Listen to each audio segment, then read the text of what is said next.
How to add music to Instagram post. So if you want to add music to your Instagram post, then first of all open up your Instagram application.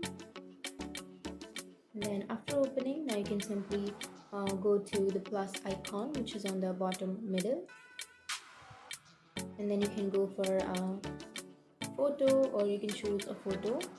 And after choosing, now you can simply go for next, which is on the upper right,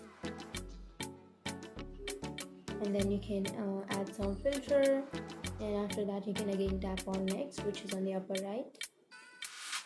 And now here you will have an option which says add music, so simply tap on that add music, and here you can choose any music that you would like to add to your post. So for example, I'll be choosing this one, and after that you can simply drag that, and you can adjust that music on whichever line that you would like. And after that you can simply tap on the tick which is on the upper right, and now you can simply write a caption, and then you can add location or tag people, or you can also add some reminders.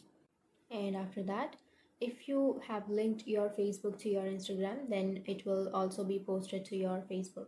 So if you don't want to post that to your Facebook, then turn that off, and then you can tap on share which is on the upper right, and it might take some time to upload, and then you can simply refresh your page, and here you will have your photo or your post, and it will have that music. So that's it. That's how you add music to your post, and if you have any questions, feel free to comment below. Thanks for watching.